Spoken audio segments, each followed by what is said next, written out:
Hey there, restaurant pros. It's David Scott Peters, and welcome to the Restaurant Prosperity Formula podcast.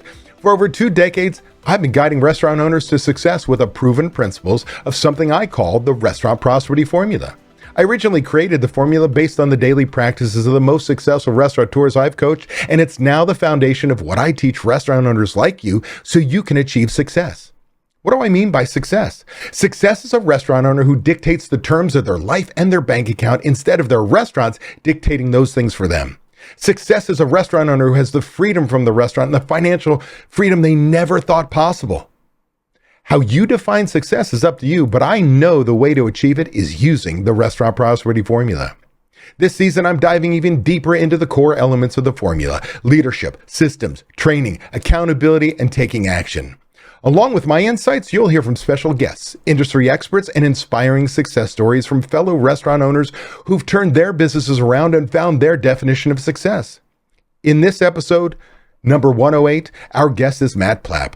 Matt Plapp is the high-energy, hard-driving founder and CEO of America's Best Restaurants, ABR, a trailblazing marketing agency dedicated to helping independent restaurants tell their stories, acquire customers, and build unstoppable sales momentum. Listen in as Matt and I talk about the importance of having a vivid vision for your company and the impact it can have on your company. Plus, we get into other topics too. Take what you learned today and use it to elevate your restaurant and achieve the prosperity you've been working towards. Let's get started. But first, a word from our sponsor. We all know managing costs is one of the most important parts of running a profitable restaurant, especially now. But between fluctuating vendor prices, waste, labor, and the never-ending list of tasks that demand your attention on a daily basis, it can be challenging for even the most experienced of us to manage costs well. That's where Margin Edge comes in. Margin Edge is a complete restaurant management software that automatically uses data from your POS and invoices to show you food and labor costs in real time. Don't wait until it's too late. Margin Edge gives you tools to make decisions in the moment, like a daily P&L, price alerts on key ingredients, and real-time plate costs, all without ever having to touch a spreadsheet. Take control of your costs, work more efficiently, and be more profitable. Go to www.marginedge.com/DSP to learn more and schedule your demo today. Matt, I want to thank you for joining me. As always, I don't know if this is our third or fourth time together on my podcast. I've been on yours several times, but thanks, man. Appreciate you. Thanks for having me. I love it. Anybody that invites me back, it's like, hey, my wife's been inviting me back for 29 years. DSP, we're going on 5 years of inviting me back, so thank you. Man, it's crazy talk. It is crazy talk that it's been 5 years. Man, I can remember when you invited me on your podcast for the first time to talk about my book. And then it's been like, that just seems so long ago. How many things we've done together, from seminars, traveling together. Oh, there's my book. Yeah, you give my book out to people. I have 2 books on my desk, and yours is one of the 2.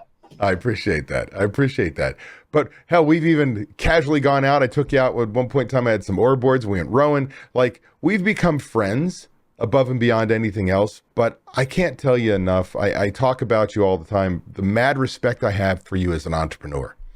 And so do me a favor, tell people just a little bit about yourself, whether maybe they've not listened to the past podcasts that we've done together, but give them a snapshot of who you are and what you guys are doing. Okay. So Matt Plapp is the name. If you see me around, you always see me wearing orange, and you'll see the little MP logo. It looks like a fist bump, but it's MP. Kind of messing with you there. I think the fist bump is the way of the future, and I had it way before COVID. So I guess I was ahead of the times there of shaking hands being gone. I'm married to my lovely wife, Christy, 29 years together, 25 years as of last Wednesday. 2 kids, 20 and 22. I'm 48 years old, and I've been in marketing since 1998-ish, somewhere in the neighborhood.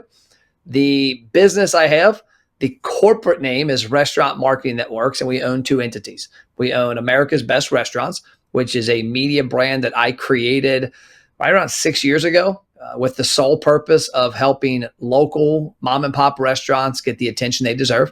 And then the other side of it is Driver, which is a combination of 2 companies. We acquired a company called Repeat Returns, a software, which you introduced me to Cameron, actually. And we merged it with our marketing agency to create a very powerful restaurant marketing software that also has customer acquisition and coaching. We exist to help hungry customers get into our clients' restaurants more often. Yeah. And it's good shit. I mean, that's a basic about it. But here's the deal.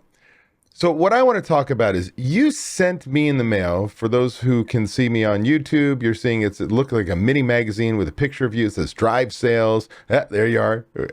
But for those of you listening during the podcast version, just know that I've got this mini magazine. It is short. I mean, we're talking about 10 pages, but it is about what's called a vivid vision. Now, I read the book, and I'm going to lie, I cheated. I listened to the book when I was driving to and from a race, and vivid vision is really powerful. Talk a little bit about what vivid vision is before we talk about yours. So Vivid Vision is a book written by Cameron Herold, who took his big thing he did in his career was he took 1-800-GOT-JUNK from a $1 million company to a $100 million company. And ironically, I'm in a coaching program with Cameron. I was on a call yesterday with him for 2 hours.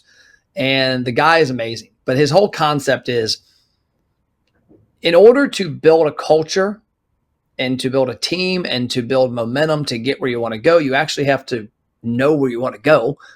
And you have to verbalize it. You have to put it in writing. You know, if I'm leaving my house in Northern Kentucky right now, and let's go back 30 years, my wife and I, maybe I guess 25 in college, we're going to drive to Myrtle Beach, South Carolina. I've got a roadmap. Like, this is way back before the iPhones. So I had like these landmarks my mom and dad gave me, like, oh, you're going to get down here and turn left. You're going to see this building that goes there. I don't think we do that in business enough. And that's Cameron's whole thing, is that if you've got a business and you've put your life on the line, you've signed personal guarantees, you've got stress out the wazoo, you better know where the hell you plan on going. Well, a vivid vision is writing that out. So what I've got in my hand is our second vivid vision. And the idea behind it is, over the next 3 years, we are going to accomplish what this is. And this is written as if it's May 17th, 2027.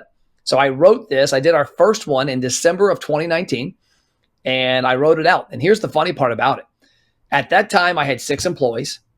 And we had a office in downtown Cincinnati, which was 1,100 square feet, and there was 3 desks in it, and it was a nice little quaint place because only Doug and I came to the office consistently. Tom came occasionally.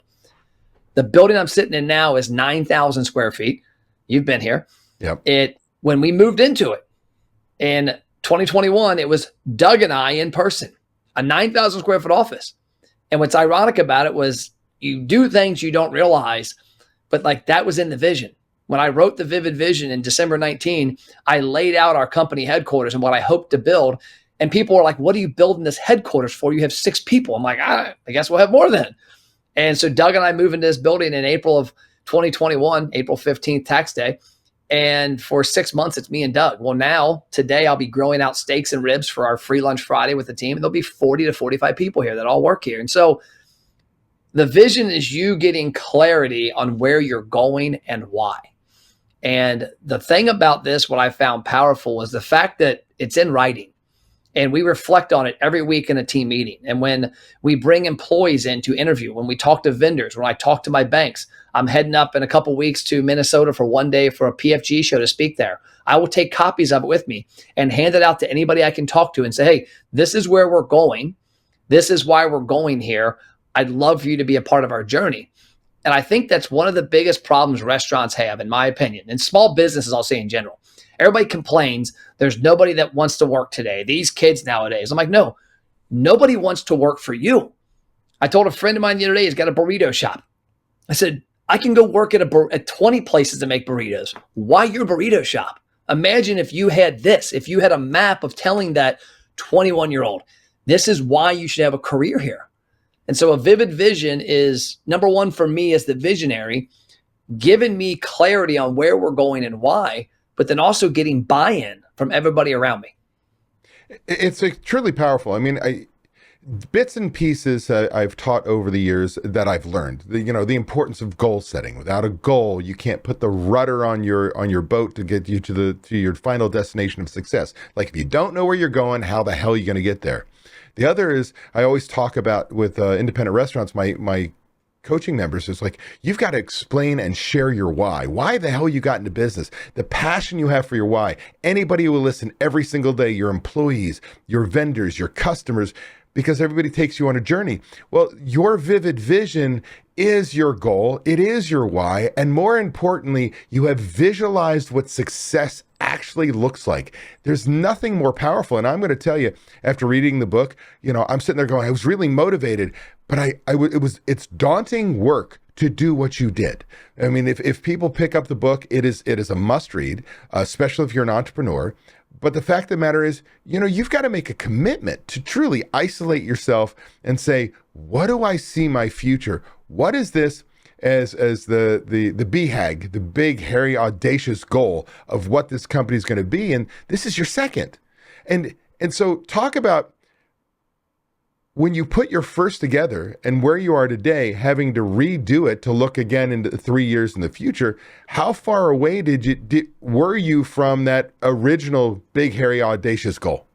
Like the first time you did it? Wow. I don't know.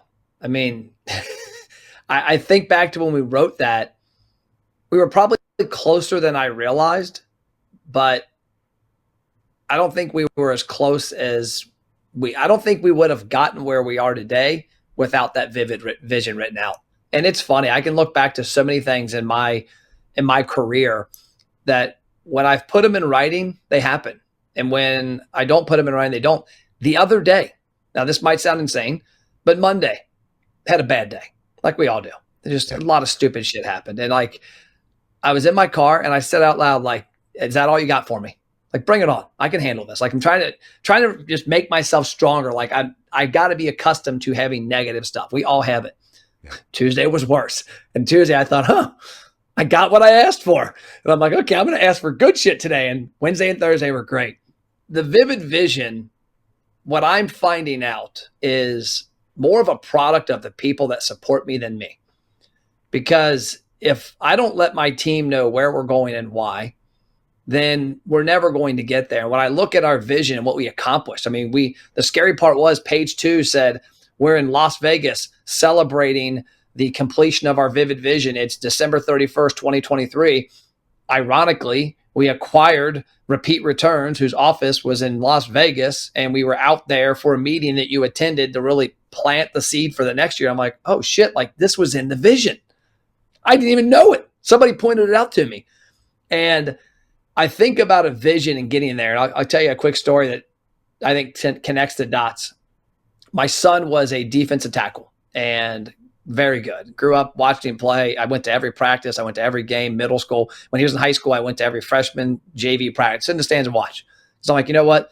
I can work my day around anything. I want to watch him and give him advice.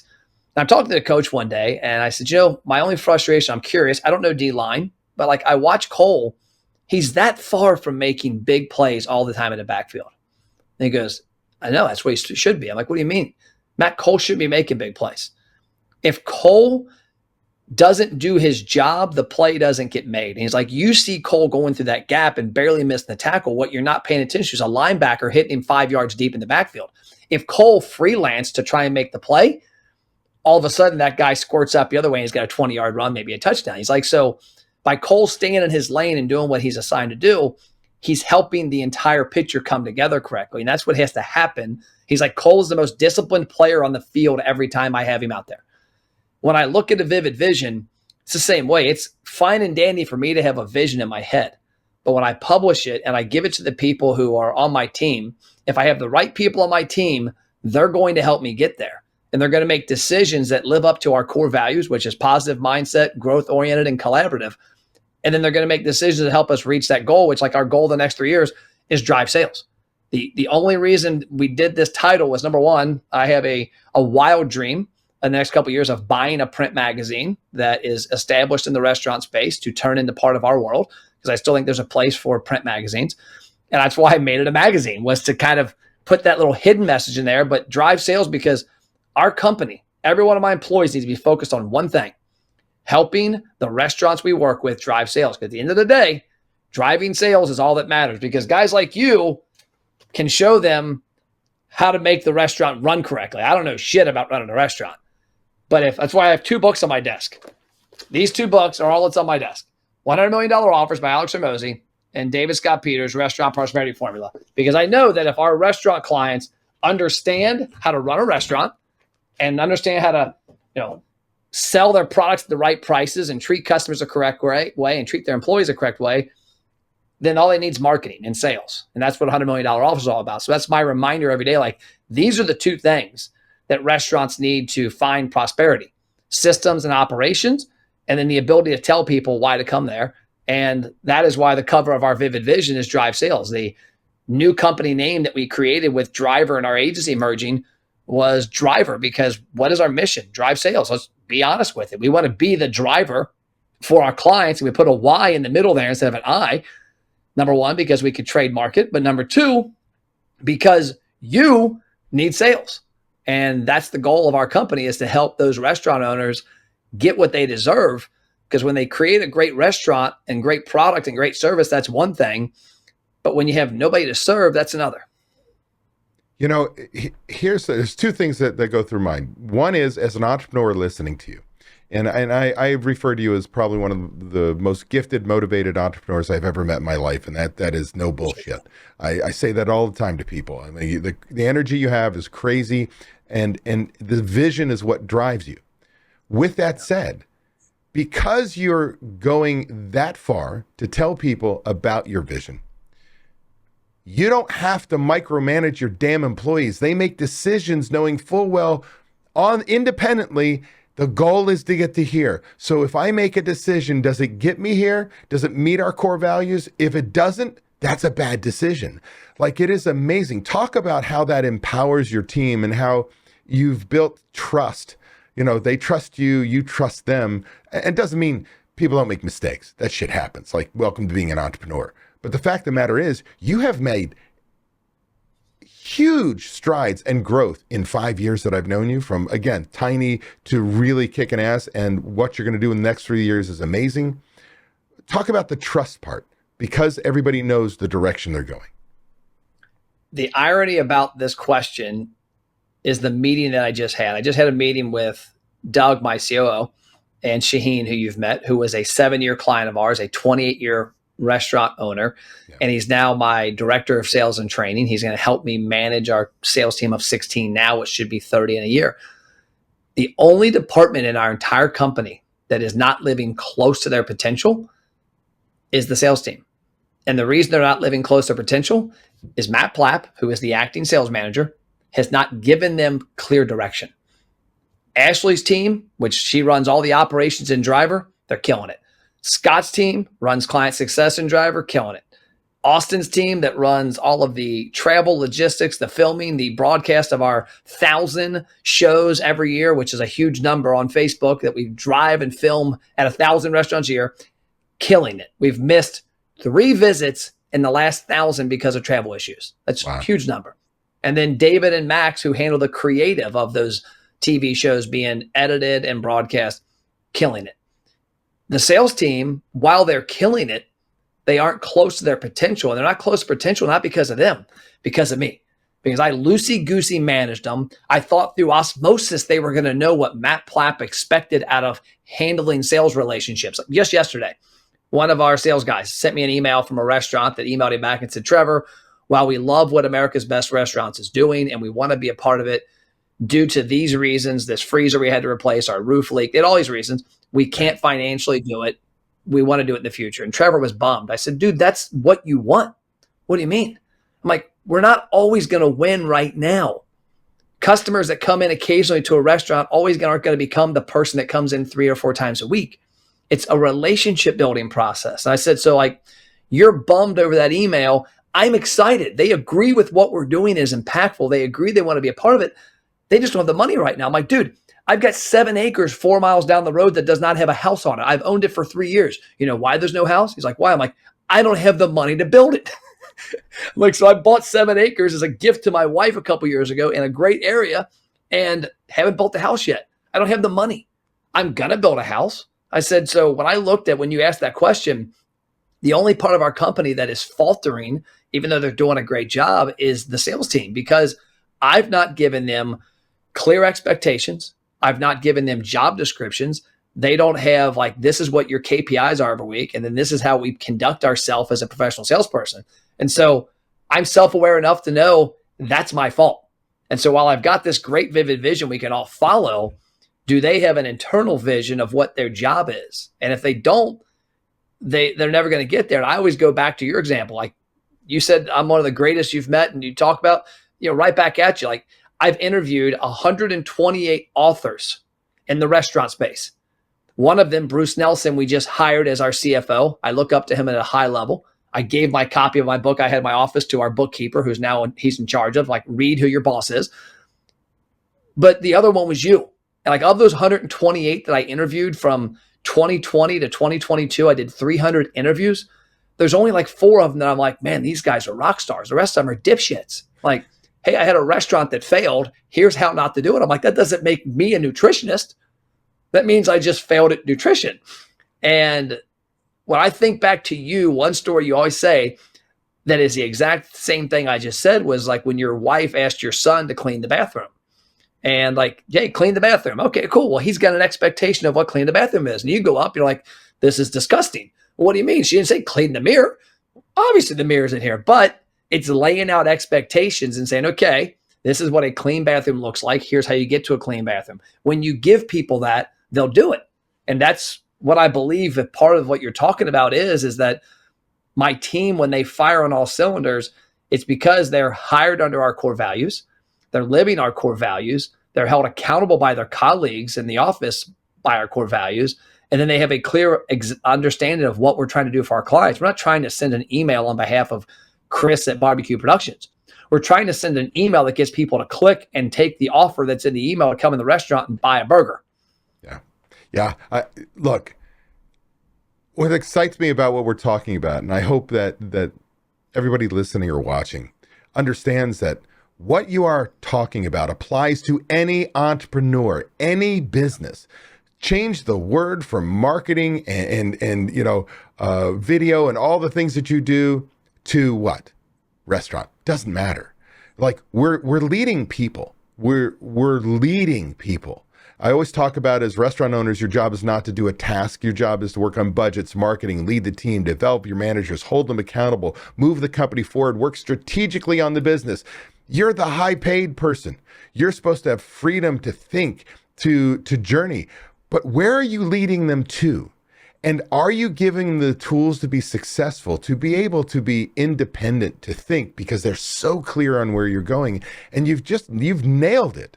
Now, you are an entrepreneur, which means, like you said, you have bad days. We all have bad days. But I always talk about what you do the next day. Like, do I dwell on it? Do I mope? Do I, do whatever? Or the next day I go, screw this shit. I'm moving forward. I got this. And that mindset is so important. That's one piece that I don't think people understand, that the Vivid Vision does for you is forces you to really focus on all the good, to be a growth mindset leader, because we all have shit. We all have challenges. We all have things that pop up. And in fact, in a group coaching call I had just 2 days ago, we talked about resilience and the importance of resilience as an entrepreneur. I think you magnify that. But I do want to talk about what that Vivid Vision has done when you built your company. Because at this point in time, you've got an online portal that people can learn. You've got the ability to come in, video, create this incredible TV show for all intents and purposes, put it out on YouTube that people can use to have extreme power to drive people in, that's more powerful than TV. You've got the ability to gain new customers for inexpensive ways using Facebook, track it, know for a fact they came in, what they spent, and now pull them into loyalty, which means I've got the ability to drive offers to them that make me money and get them to come back more often, spend more. And it's like the full life cycle of a customer relationship. It's amazing. And now it's all under one umbrella. Talk about what Driver is and what you all do, because you brushstroked it at the beginning, but it is truly powerful. Any independent restaurant owner needs to talk to you and your company. So they say the best things that are created for somebody's need. that a lot of the things we're using nowadays, somebody said, hey, I need this, or I need a solution for this. For example, the product Slack, I'm sure you've heard of it. That was a tech company that had another project, and they created Slack so they could communicate internally better because they couldn't find a product. Well, eventually that company failed. And like, oh shit, what do we do now? Like, well, that Slack thing we have is pretty cool. And now it's a giant company. In 2015, I had this client, Hofbrauhaus, Pittsburgh, Columbus, Newport, and we did some work with the Cleveland location. And my biggest frustration was they were spending money that I was spending on their behalf. I was the at-large marketing director. It was me and Ashley. We were a two-person company from 2008 to 2015. And I was spending their money for their marketing. I was doing their radio, their TV, their direct mail, their couponing, their in-store marketing, everything. Down to the cards that Jay Lang, one of the investors, had in his wallet for his 20% discount, I created, and they still use them to this day.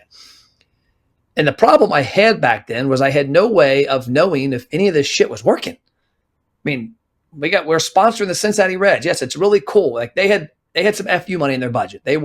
Each location was between 5 to 7 million in sales. So they had some profit, and they were run very, very well. Jim Coleman's the guy who operated the restaurants, one of the best operators I've ever seen in my entire life. And so we had a big budget. But still then I'm looking like, okay, we're spending 80 grand to be a sponsor of the Cincinnati Reds.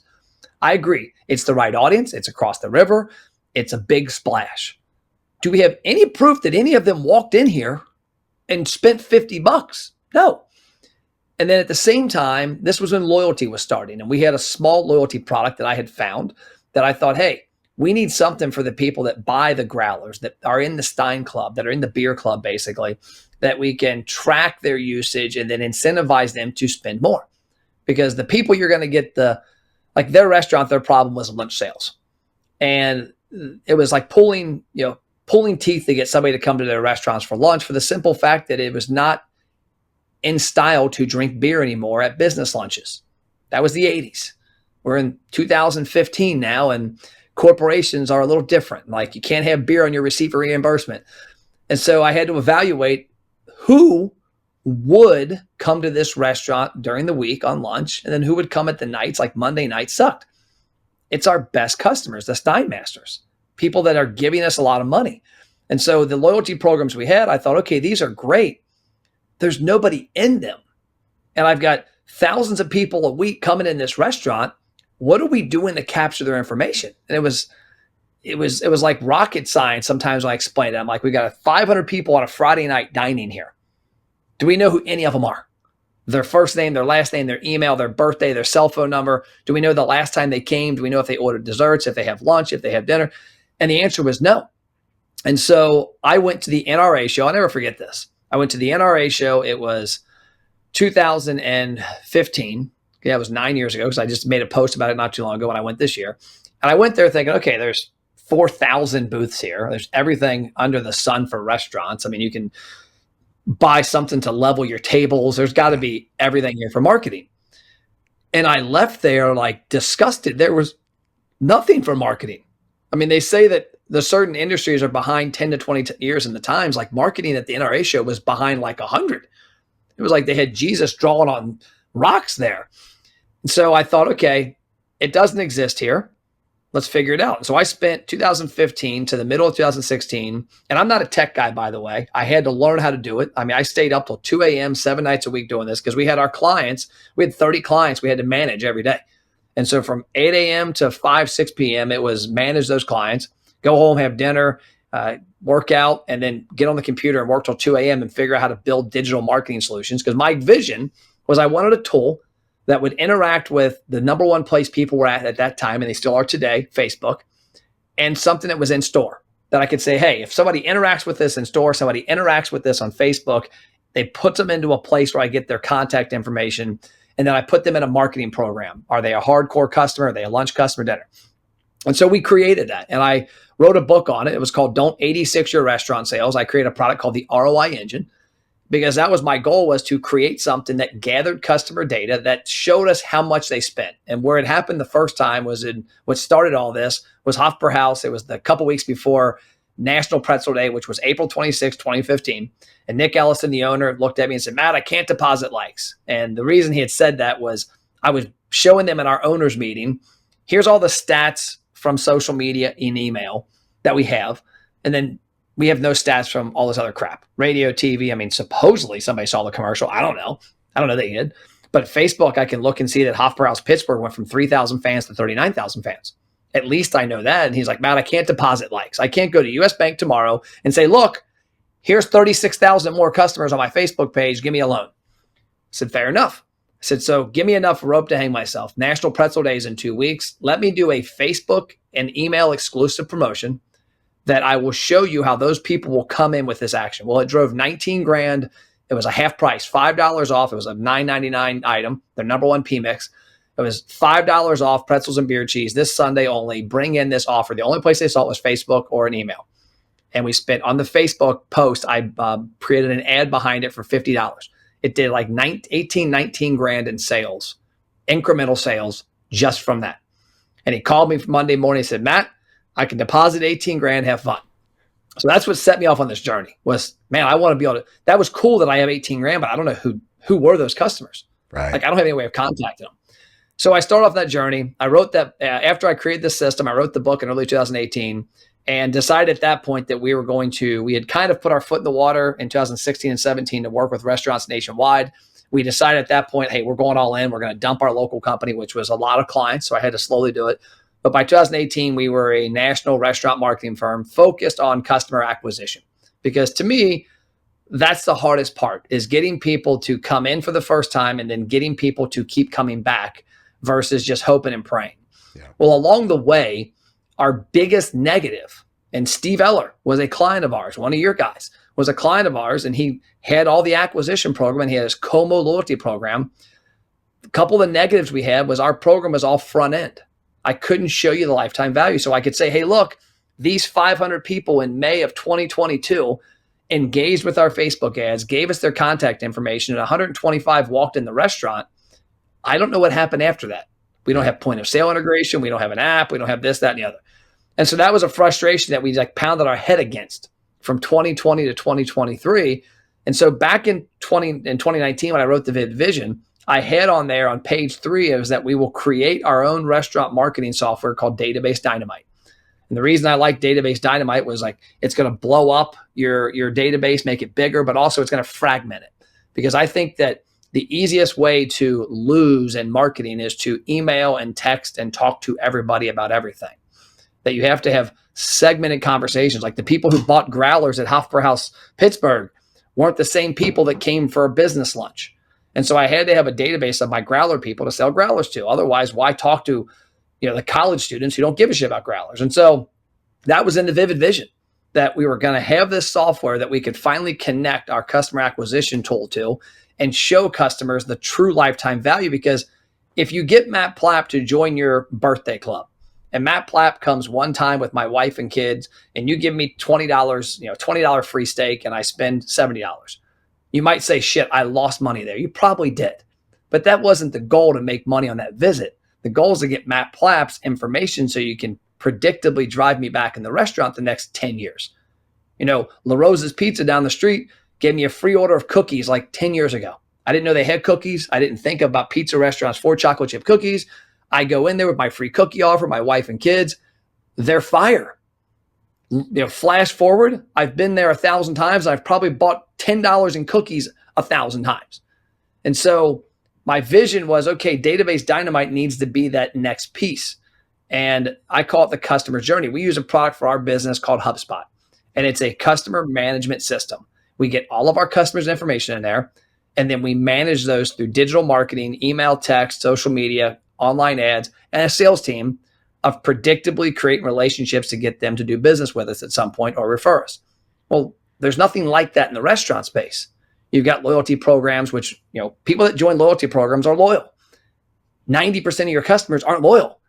And then you've got, review platforms, and you've got, MailChimp, email platforms. So my vision with Database Dynamite was a solution that allowed a restaurant to put all their data in one place and then fragment it and have different conversations. Well, you introduced me to Cameron Carrington of Repeat Returns, I think because you knew what I was looking to do. I figured out along the way that I had no right to build a software. I'm not that smart, and I would have gotten raked over the coals and gone bankrupt by programmers. Cameron was on a point of 15 years in business of like looking for an exit down the road. And so we ended up acquiring Repeat Returns. And originally, we were going to have our agency and Repeat Returns run side by side. Like our agency clients could use Repeat Returns, we just make it a better product. And then I realized that nobody had the full equation. Like there's no loyalty program out there that has acquisition. There's no acquisition program out there that has loyalty. There's nobody that ties in the catering relationships. There's nobody that ties in the review relationships. So I said, you know what? We're going to build it. We're going to build the first restaurant marketing customer management tool that restaurants can just deposit every bit of customer information into. And then with the help of automation and an expert, take that data and say, good, what do we need to work on? We need to drive lunch sales. We need to drive appetizer sales. We need to drive Sunday sales. We need to drive sales this week. And that's the goal of it, is to predictably drive sales when the restaurants need it. Yeah, it's pretty amazing. Again, because I knew you and I knew Cameron for almost 20 years. The fact of the matter is the two marketing guys put my name on. And the fact of the matter is, like we talked about all the way in the beginning, when Steve Eller was a member, I remember you and I were sitting outside. It was during COVID. We were sitting outside of a Starbucks. You were visiting. Yeah. And I to hear about what you're doing. And I call Steve. He was a member at the time. He's now my director of operations. And I call him. I go, you got to get on this system. And that was the beginning. And like you said, it was like, hey, Matt, this is working, but how do I know? How do I know? And it was that missing piece. And now with Driver, with all of it, and I can acquire that guest. I can get them to come back more often. I get them to spend more. That's the only 3 ways you can increase your sales. And it's all simplified. It is powerful. And we're not even going to talk about before AI was the thing to say, how that system knows so much about your guest and can help you with the offers, let alone the coaching that you guys provide at times. It's the full package. Talk about a little bit about ABR2 as well. Yeah. Well, real quick on Driver, the last part you touched on too is the coaching. One of the biggest weaknesses with what Cameron built with Repeat Returns, he built the software like software companies do. Low employees, low touch, set it and forget it. I'm not that way. I like analyzing things and optimizing and making decisions. So my team has 7 people on it that are all about looking at things and telling our clients, hey, this is a collaborative relationship. Yes, you have a software, you can set it and forget it, or you've got a Ferrari, you might as well learn how to change the oil, maybe upgrade it, put a turbo booster on it, put better gas in it. So our team really helps optimize that. And the part of the vivid vision here that I'm excited for, and this is going to be an FU moment in the industry, is I've got this idea that when we bought Repeat Returns, it was an eye-opening experience. We had an insurance agent that I had to call my insurance, hey, I have this software. And I was like, well, you got to hold it for policy, homie. Like, get ready to pay. I'm like, okay.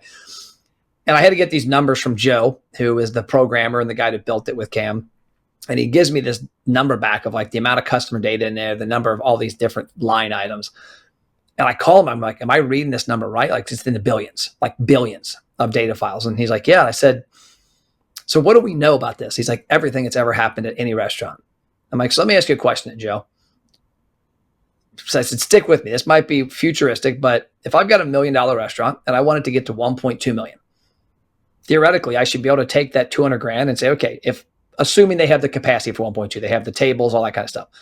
So if there's 200,000 in capacity, I should be able to look into the Repeat Return system and say, for a casual dining pizza restaurant that also has delivery carryout, because that's all in there, how many emails need to be opened, need to be clicked, how many text messages opened and clicked, how many loyalty promotions need to be redeemed, how many double offers. Like I should be able to look in there and predictably say that in order to grow by 200,000, you need this many more things to happen. He's like, yeah. And so my moment in the vivid vision is that by this time, we're going to have a calculator that when clients come to us, it's not, hey, we're going to help you with your marketing. It's where are you at now and what could you possibly do? And I hear it all the time. Like Avery took Little Italy from 400 grand to like 3 to 4 million before he moved to a new store. There's $3 million in revenue in the same building, which is insanity. Now he's a very special operator. Yep. Let's just say you find something that's half of Avery and you go 400 grand to $1.5 million. I think anybody would take that. So my vision with Driver is that when clients come into our world, it's great. Where are you at? Where do you want to go? And why do you want to go there? Because if you don't know why you want to go there, you're not going to get there. And then we look at the data and say, great, in order to do this, we need this many new customers to be acquired. We need this many people to come back more often. We need your lost customers to come back at this rate, which means we need this many emails, texts. It's in there. And it's an opportunity I know is there, and I look forward to doing that. Now, on the other side is America's Best Restaurants. Now, this happened back in 2018. When I wrote that book, I was at a conference in Newport Beach, and I meet a guy named Joseph Mahome. And when I go to these events, and I'm sure you're the same way, you meet these operators. Hey, but you got to come see my restaurant. You got to come see my restaurant. Well, this guy knew a little bit about me, knew I liked milkshakes. And he's like, dude, I've got hand-spun milkshakes. I've got a Captain Crunch milkshake. I'm like, okay, you got me. You have me at Captain Crunch. So I scoot down the streets, Orange, California. At the time, he had 3 stores called the Burger Parlor. And we're sitting there, and it's a badass restaurant, DSP. I mean, it was phenomenal at every angle. Very well operated, clean, systematic, just a great restaurant. I said, dude, how did you start this? Like, this is awesome. And he goes, let me tell you the story. And because I looked at his website, when I was looking him up when I was on my way there, there's nothing. It looks like he could be a Burger King owner for all you know. And so he's like, well, it's a pretty cool story. He's like, about 8 years ago, I was an executive chef at this high-end restaurant, and I had an idea for a high-end burger restaurant, but I don't have the money, and I'm not going to take that risk. We were closed these nights every week in one day. I convinced the owner to let me do a burger pop-up here. And I did a burger pop-up on Mondays, and then like Sunday and Monday nights, it was Burger Parlor. Well, after a year of that owner saw how successful it was, say, hey, I'll help you open a store. Here we are a couple years later with this big chain, these 3 locations killing it. They were each like $4 million. And I said, okay, Joseph, your separator between you as an independent and Applebee's, Starbucks, Chipotle, Chick-fil-A, everybody who's kicking everybody's ass, is that story. Why is it nowhere to be seen on Facebook, on Instagram, on YouTube, on your website? It's like, I don't know. And I said, you know what we're doing? We're going on Facebook Live right now. You're going to tell the story again. So I turned on Matt Plapp's Facebook. I checked in at Burger Parlor. I turned it on. I said, hey, it's Matt Plapp. I'm out here. Got my guy, Joseph. I gave him a copy of the book. Tell me Burger Parlor story. And it blew up. It did really well. And at that point, I had been thinking about what if. And the 2 what ifs I had were, number 1, what if restaurants didn't hate Yelp? Because Yelp is not liked by the restaurant community for obvious reasons. You can't control your presence. You can't control the reviews. Can't control the pictures. You have a listing on there that is what it is. But they have the consumer's eyeballs. At least they did. They're dying on the vine right now, from what I understand. But they, 2018 had every consumer looked at Yelp for where to go for restaurants. Then I looked at the other side. Guy Fieri and Diners, Drive-Ins, and Dives, my favorite TV show of all time. And I thought, imagine if Guy, because the hardest part I struggled with was these restaurants don't listen. I could have the most accolades in the freaking world. If they do not know, like, and trust me, who gives a rat's ass? You're just some other marketing person. And that's what was happening back then with me. I knew I was right. And 9.9 out of 10 restaurants I talked to had no interest. And it was like, man, this makes no sense. I thought, if Guy Fieri was in a restaurant filming and said, hey, I want to sit down with you for 5 minutes and show you a couple things I think you're doing wrong in your marketing that you could optimize and increase your sales by 15, 20% next 2 or 3 years. Would you be game? There's not one restaurant that would ever say no. Am I right? Yeah. And so I thought, I need to become Guy Fieri, because Guy Fieri is on the Food Network, which is on cable, which is slowly dying and is basically dead now. Nobody watches it now. Back then it had an audience. But my thought process was, if Guy Fieri is being paid $40 million a year to be a personality on a TV show, they're being paid by Coca-Cola, whoever else. It's a TV company. It's a media company. Right. They don't give a shit about helping the restaurant sell more product. They care about shows and ratings. I thought, what if I created another version of that? And I had been looking at the name, and I had America's Best Restaurants. I thought, what if I created a brand that was solely to help independent restaurants get exposure? AmericasBestRestaurants.com. The idea is really simple, and it talks about in the Vivid Vision, is that the ABR Roadshow that travels and films right now is a product of America's Best Restaurants. My ultimate goal in the next 3 years is to have 50,000 independent restaurants listed at no charge on AmericasBestRestaurants.com. And what we do is we have a 10-point checklist. We don't look at restaurants and say, oh, their reviews suck, they're a terrible operator. There might be a reason their reviews suck. Maybe they fired the wrong people who had a good audience and they got bad reviews. We look at 10 items. And if they check off at a score of 23 or higher, then they, in our mind, are a good operator. We then have a Zoom call with them to confirm they're not a moron. And we say, hey, you're listed. You're going to be listed on americasbestrestaurants.com at no charge. And then here's another option. We can come film your store. Yes, there's a cost to it because we don't have Coca-Cola sponsoring us. We don't have a media. It cost me a lot of money to fly people all over the country, drive vans, put gas in them, feed people, and then, of course, film and edit these products. But then the goal is another thing is I looked at what they do on cable. Who gets all the attention on the cable show? The cable channel. And so my vision was, what if we gave the attention to the restaurant? Cable TV is dying. Everybody's watching TV nowadays on their phone, on Facebook, on Netflix, on YouTube. And so we did something unique in that all of our shows are marketed on the restaurant's Facebook page. And then the show itself is broadcast on the restaurant's Facebook page, tagging us so that they get the views, they get the likes, they get the comments. I was looking at one the other day. We debut 4 or 5 episodes a day because of our volume.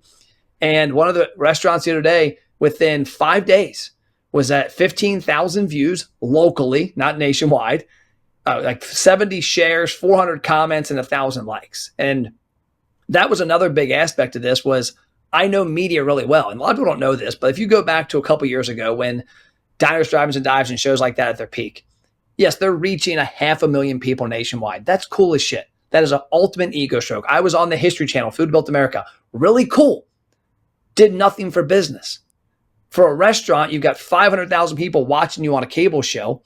If you narrow it down, there's 500 in your neighborhood watching it. If I'm a restaurant owner and I take my cell phone out and go Facebook Live on my Facebook page, I can reach 500 people like that and not have anything on a TV show. So our vision was, how do we bring that TV show to the restaurant locally and help them elevate their presence, but more importantly, force them to tell their story. Tell the local people how hard this shit is, how the recipes are named after their grandmother who immigrated from Italy. We had a restaurant I talked to, it was about 2 years ago, and they told me the story. It was insane. Their mom and their dad, they had a picture of the boat that their mom and their dad came over with them as little babies from Italy. It was like just crazy shit you see in like history books. And I said, well, let me ask you a question. That your website's got that picture and 2 sentences. Do you think your mom and dad deserve more than 2 sentences? And the lady like teared up. And I said, they do. And I said, that's the difference. Like, why am I eating at Olive Garden or your Italian restaurant? The consumer needs to know, they need to have somebody to fight for, they want to win with, and you're local. And that is the best part about being a restaurant owner, is being able to connect and be hospitable to your customers, but they don't know what you're going through. And so the ABR Roadshow under America's Best Restaurants, that's the vision. Yeah, it is amazing. I think most of my Mastery Plus members have had you out and your group do it, and the pop in sales, the recognition on the floor. Hey, I saw you on. Like they're TV stars. It truly generates this incredible excitement and this bond that, man, I know these people. This is my place, and I think it's pretty amazing. And what you've built now with ABR, the website, is now that is going to become where consumers go instead of a Yelp.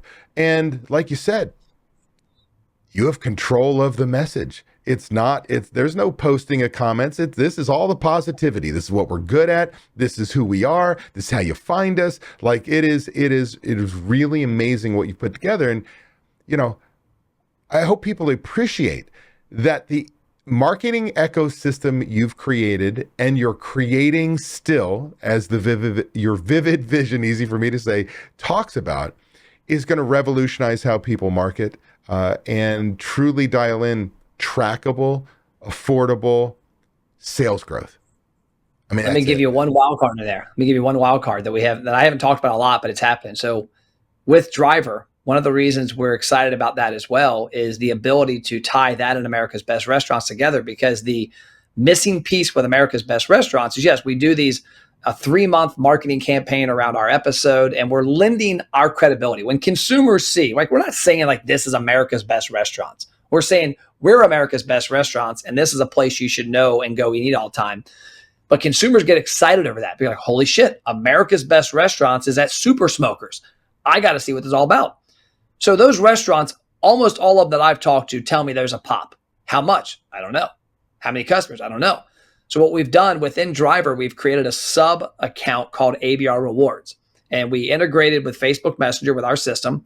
And so the future is that by the next, like let's say by October of 2024, depending on when you're watching this, we'll have ABR rewards live where every single americasbestrestaurants.com listing and every single ABR Roadshow visit will be connected to our integration in Facebook Messenger. So as people engage, like I had a restaurant the other day, 1,800 comments on their 11 campaigns cumulative. If I would have had Messenger hooked up how we do it to acquire data, I would have had 700 customers information. I would have had 300 visits. This restaurant would have had 20 grand in trackable sales and a database. And so the next step to ABR Roadshow is hooking that up. And then down the road, because not everybody can afford to have us come film the restaurant. We're trying to make it as affordable as possible. We're trying to make it to where it's a no-brainer. But we understand that not everybody is cut the same way. But ABR, americasbestrestaurants.com, is always going to be a free listing if you're an independent restaurant that's doing it right. And then we're going to have upgraded features in there for small increments where you can have ABR rewards. That way you can have a really cool digital marketing program hooked up to your listing that you use on the back end. So we got some cool things that come out there, and it's exciting because it's exciting and stressful. I didn't realize ABR was going to be a 29-person employee company back when I did it. I mean, when we started it, Luis was the only person that came on full time for Luis and Ryan. Ryan was a videographer. Luis was a host. Austin was already working for me. David Schlatter worked for me already, and Doug worked for me.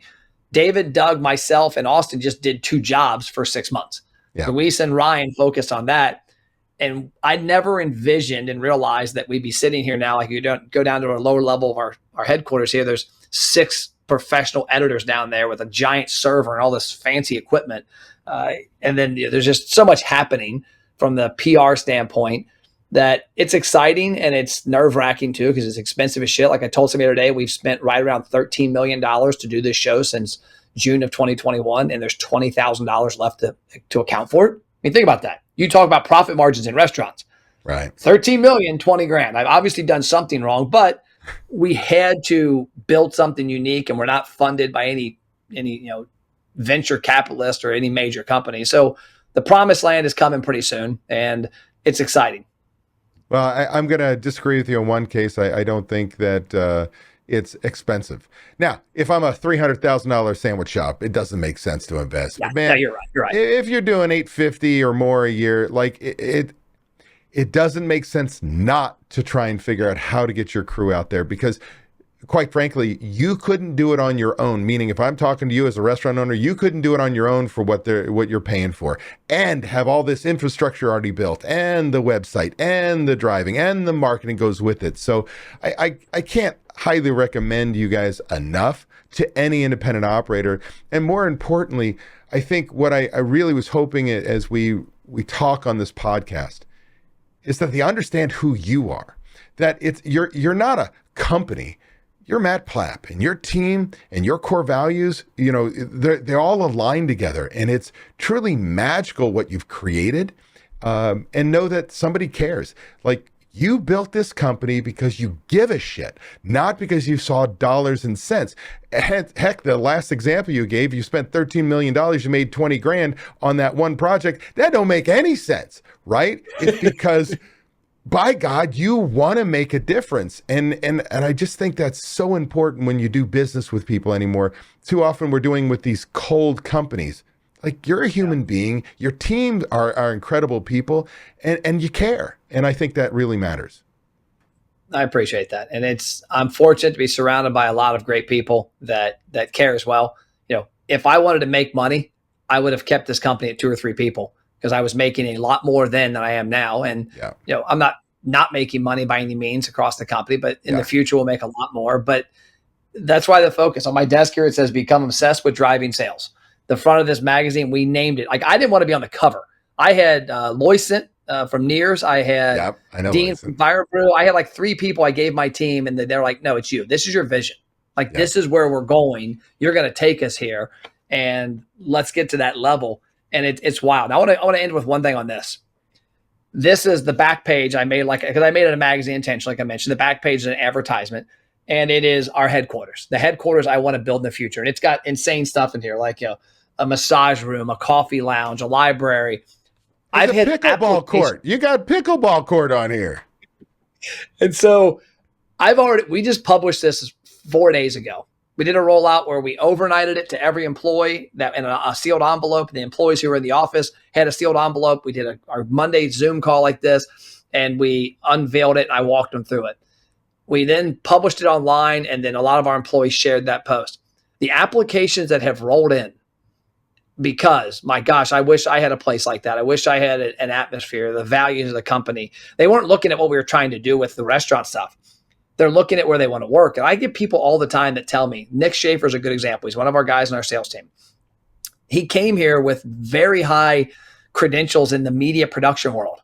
And I said, man, I don't have a job for you here. He's like, I don't care. I want to work for Matt Plapp and America's Best Restaurants. He's like, I see what America's Best Restaurants is doing.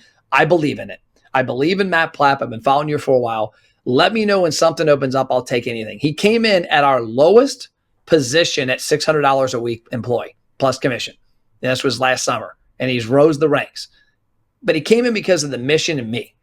And that's where I think a lot of restaurants are failing, is that they've got the hardest job in the world, in my opinion. They've got personal guarantees out the wazoo. They're probably, most of them, been telling their spouse next month, next month, next month. Yeah.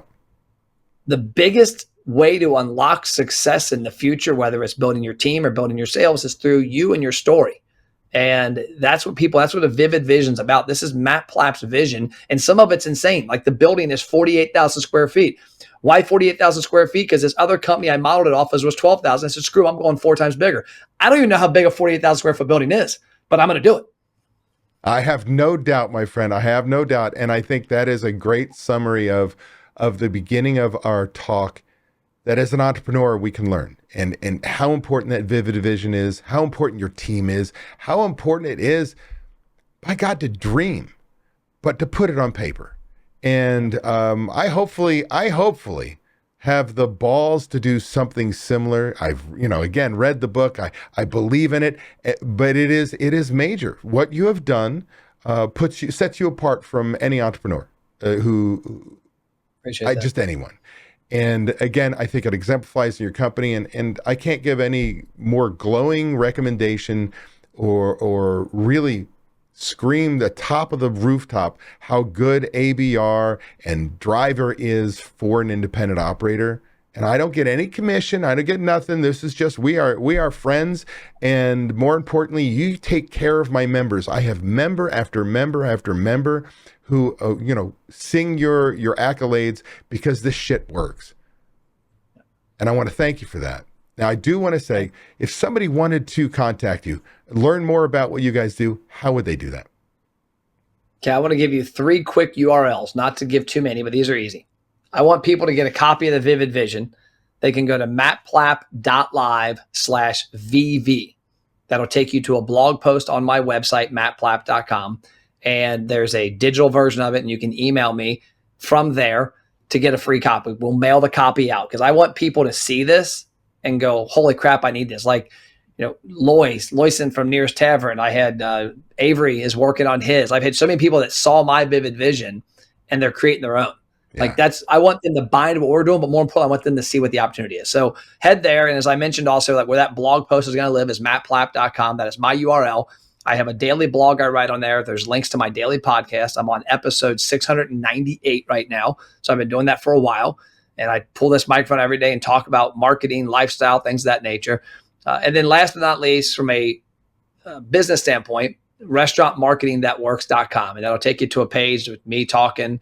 And there's a link below to Driver and America's Best and the podcast and the blog. So mattplapp.com, mattplapp.live/VV for the Vivid Vision, and then Restaurant Marketing That Works to see what we're doing and hopefully come on the journey with us. And I really appreciate it. I hope everybody goes out and searches all those URLs and just spams you to death so they can learn. With that said, I want to thank you for doing this. If there was one last thing you wanted to share with people, what would that be? Mind, body, and spirit. You have to become unbreakable mind, body, and spirit every day. As a leader of your company, you have to work on yourself to make you stronger mentally. You have to work on your body to make yourself stronger physically.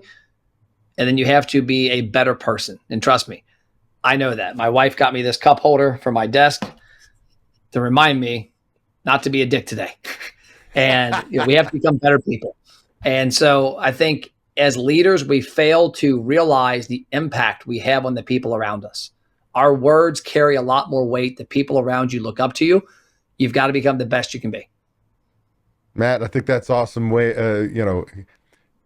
as a mantra to live by. I hope I can live up to it. I appreciate you, and we will do this again, I'm sure.